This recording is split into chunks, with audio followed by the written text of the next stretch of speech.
Selamat pagi saudara-saudara yang dikasih Kristus, jumpa lagi dalam renungan pada pagi hari ini. Namun sebelumnya kita bersatu dalam doa. Damai sejahtera Allah yang melampaui segala akal, itulah yang akan memelihara hati dan pikiran saudara-saudara dalam Yesus Kristus Tuhan kita. Amin.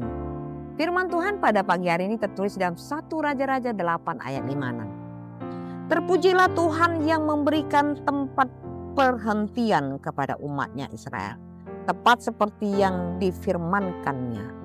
Dari segala yang baik yang telah dijanjikannya dengan perantaran Musa, hambanya, tidak ada satupun yang tidak dipenuhi. Demikian firman Tuhan. Allah yang setia pada janjinya. Ayat ini menegaskan kesetiaan Allah dalam menggenapi janjinya kepada umat Israel setelah perjalanan yang panjang dari perbudakan di Mesir, pengembaraan di padang gurun, hingga masuk ke tanah perjanjian. Allah memberikan tempat perhentian, yaitu negeri Kanaan, sebagaimana dijanjikannya melalui Musa. Keluaran 3 ayat 8, Ulangan 12 ayat 9 sampai 10. Ini mengingatkan kita bahwa Allah tidak pernah ingkar janji.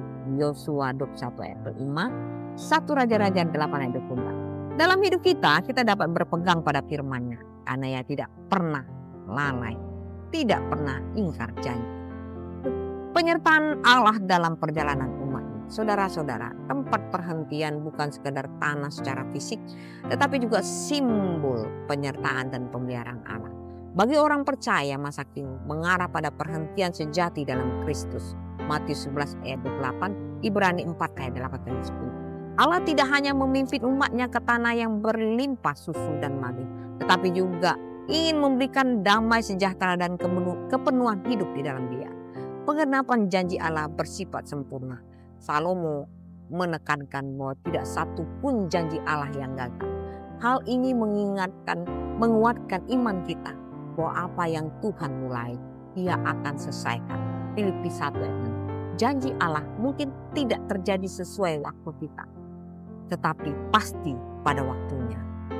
2 Petrus 3 ayat 9. Pujian dan syukur. Saudara-saudara, ayat ini dimulai dengan seruan pujian. Terpujilah Tuhan, menunjukkan bahwa respon umat terhadap kesetiaan Allah adalah ucapan syukur dan penyembahan. Sebagai orang percaya, kita dipanggil untuk senantiasa mengingat kebaikan Tuhan dan memuji Dia, bahkan di tengah proses menantikan penggenapan janji Tuhan. Saudara-saudara, percayalah pada kesetiaan Allah, bahkan ketika janjinya seolah tertunda. Milikilah hati yang bersyukur, karena Allah bekerja dalam setiap tahap kehidupan. Carilah perhentian sejati dalam Kristus, bukan hanya dalam hal dunia. Sebab segala janji Allah dalam Dia adalah ya, dan di dalam Dia amin. Bagi kemuliaan Allah oleh karena kita. 2 Korintus 1 ayat 20. Allah yang sama yang memenuhi janjinya kepada Israel adalah Allah yang tetap setia kepada kita hari ini. Terpujilah. Selamat beraktivitas. Tuhan Yesus memberkati. Amin.